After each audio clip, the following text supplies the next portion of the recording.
This is something a little bit exciting. Renault has revived the dormant Alpine brand, reimagining the classic Alpine A110 of 1962 as a modern alternative to the Porsche Cayman. It's a fascinating car to look at, with plenty of design details that throw back to the original, including love 'em or hate 'em spotlights on the front bumper. The retro bodywork cloaks a lightweight aluminium chassis with F1-style double wishbone suspension at the front and rear.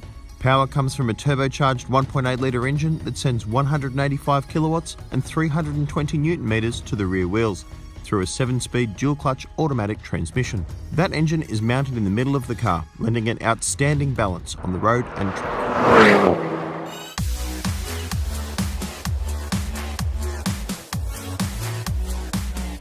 This certainly is a joyous little car to drive.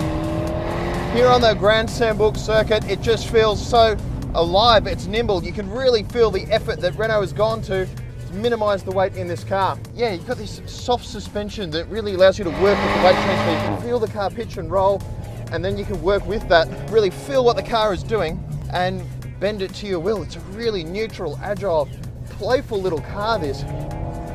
Give it a bit of a slide through the corners and whatnot. It's a lot of fun to drive. Brakes are brilliant. Lots of feel, a lot of power. They're not huge discs, but they don't need to be. It's such a light little car. Got the paddles fixed to the steering column, which is good. You always know where they're going to be. The Alpine has 3 main driving modes. It's got normal, which is sort of the comfort mode, sport and track. We've got the car set up in track, which loosens off the ESP somewhat, making it a little bit easier to have a bit of a slide and a giggle. Can also completely deactivate ESP, which is definitely something best left for the track, in order to have a bit more fun with the car and do some bigger slides. And it doesn't have any problem really doing that.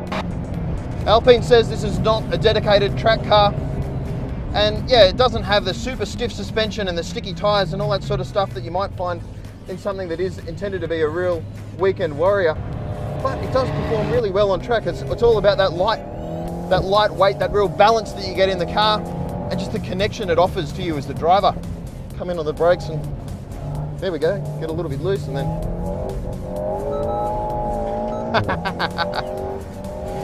it's slippery, but the car dances. The point of balance is right where you are. You can feel the car rotating around you. Center of gravity is just spot on. This is a super impressive little car. This is a car that's really taken me by surprise. It probably is my biggest surprise of 2017. I'm not really sure what I was expecting, because this was an all-new car. We hadn't seen a car from Alpine before, not for more than 20 years.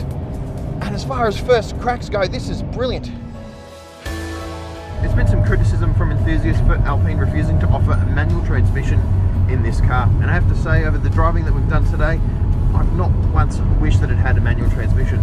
The 7-speed dual clutch automatic is brilliant.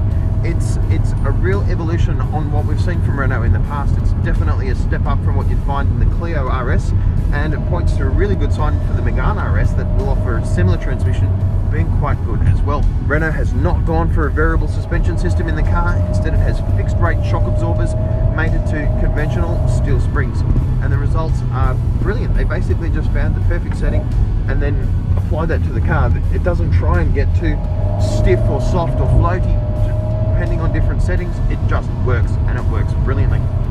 The interior for the Alpine is reasonably impressive. The touch points are quite good. The steering wheel is right size. It's quite small and meaty in your hand. I don't mind the seats at all. I'm a tall guy and a big guy, and I'm quite comfortable in the car. I feel really well supported by the seats, and yeah, there's a decent amount of room in here as well, and some nice quilted leather on the seats and door trims, a little bit of Alcantara style material, dynamic as suede throughout the car as well. That yeah, makes it feel a little bit sporty and a little bit special. It's not a car with a lot of technology on board for the driver. You don't get a reversing camera, you do get parking sensors. Things like active cruise control are just not going to happen. Another controversial element is that Alpine elected not to fit side airbags to the car, which is a big call, particularly in this safety conscious age that we're in at the moment, and it also restricts the number of cars that they can bring into Australia, a maximum of 100 per year based on a gentleman's agreement within the FCAI, basically the peak body of automobiles in Australia. Overall, I have to say I'm pleasantly surprised by the Alpine. This is a car that we didn't know what it was going to be like at all. I'm thrilled with what they've achieved. This is a car that feels uniquely French. It has soft, supple suspension. It has a real driver-focused dynamics, and it is a lot of fun to drive. It's quite a cool car, and it's unlike anything else.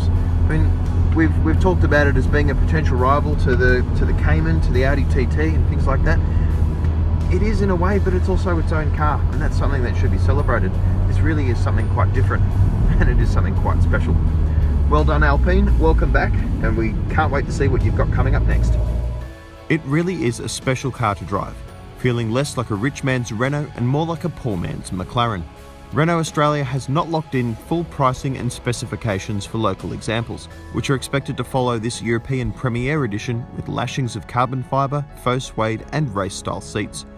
Don't expect much change from $100 grand when the Alpine arrives locally in June 2018.